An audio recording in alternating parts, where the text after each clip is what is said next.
Look, I'm a huge fan of Elon Musk. I think he's a genius. I think he should live forever. But the stock is something else. There's a lot of groupies in a lot of these stocks, okay? The Palantir groupies and Hood groupies, Robinhood groupies, Tesla groupies. I don't want to call them groupies and insulting or whatever, but they have a belief that these companies should be valued differently. And that's a little bit of the topic I want to talk about. As a trader of 30 plus years, Wall Street, and now my own family account, we're creatures of habit, okay? And we tend to create biases. Obviously, we're human. We have emotions. We have fear. We have greed. We have unrealistic expectations. And I believe Tesla is one of those situations. When a stock goes down 10% today, 30 points, after the horrendous earnings report yesterday, I mean, there was not one positive thing in that report, okay? Specifically with the EV credits going away, it's going to hurt them. I mean, look, the sales have been already hurt with what's going on, what happened with MAGA and Trump and all that stuff. That's the political side. That'll come, that'll go. But a lot of people are treating these companies as something that they're not because they created biases for themselves. Are all of these stocks, Tesla specifically, let's go 3. In fact, what we should do is we should maybe do a little technically speaking corner today. They've created biases. You go on the internet, you go on YouTube, you go on X. There are groupies of these stocks, cults to a point, that none of these companies can do wrong, and they're worth trillions of dollars in market capitalization. Tesla almost got to $1 trillion market cap. Today, it's not. Still, if you put Tesla and compare it to, I think Tesla combined, just one company, is worth more than 5 major auto companies because people don't treat Tesla as a car company. I get it. I get the point. They have a lot of things going for themselves. They have the Optimus robot that's going to come out. Could be $1 trillion business. Potentially could be. They have RoboCab coming up. Could be $1 trillion business. Again, with the caveat that I'm saying could be. Not is. Not today. In the future sometime. And what these folks do is they put that future in, or they want to put that future in because they created this bias to today's pricing, today's valuation. Valuation matters. Earnings matter. Revenues matter. Everything, all these metrics that most people don't pay any attention anymore, it all matters. So, you can create a bunch of biases as a trader or as an investor. You can create a recency bias. You can create, obviously, a personal biases because you have the product. You're using the product, and then you have this attachment to the product, which is in Tesla's case is the car. It's an amazing car. I think it's the best electric vehicle out on the planet. But then there's a company that produces this car, which is called Tesla. They have the factories. They have the workers. It's a business. As a car company, Tesla, as just a car company, Tesla should not be valued more in itself, by itself, than Toyota, Mercedes-Benz, BMW, Nissan, Bentley, and all these Jaguar, all these car companies put together. It shouldn't be Ford, GM. They're all car companies. Is the car better than any EV that the other companies produce? Possibly. But again, it's a car company. And until all these additional revenue streams are kicking in, as a person, creating a bias and pricing it into today's valuation is nonsense.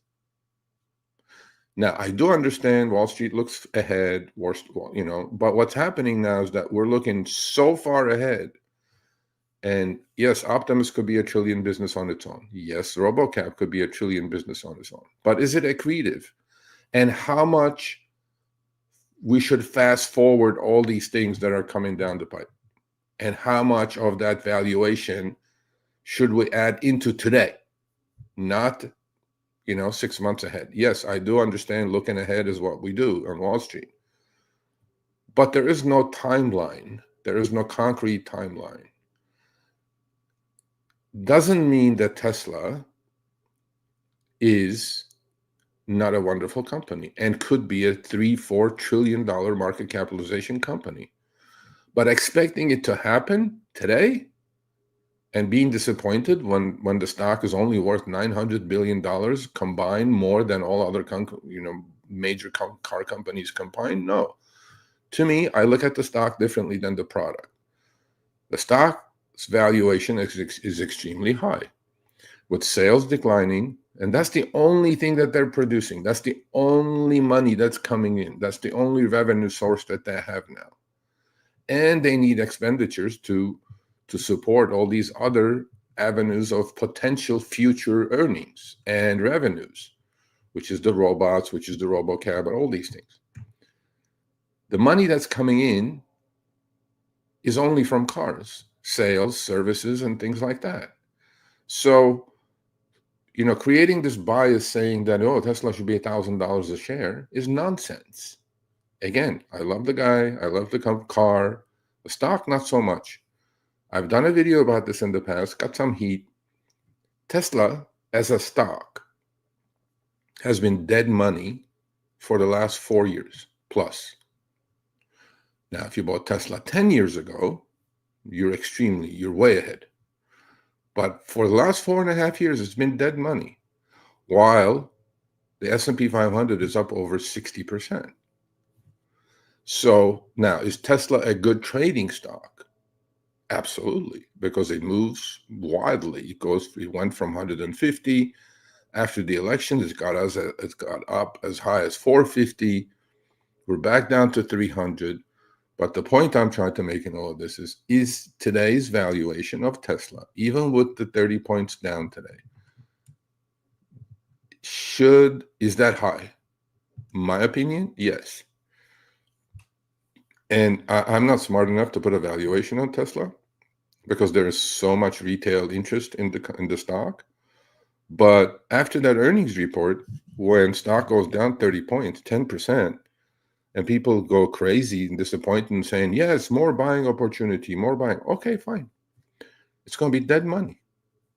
Dead money meaning you're missing all these other opportunities. So basically, in the last 4.5 years, if you just bought the index, S&P 500, you would have done a lot better than Tesla. Tesla has underperformed as a stock over the last 4.5 years.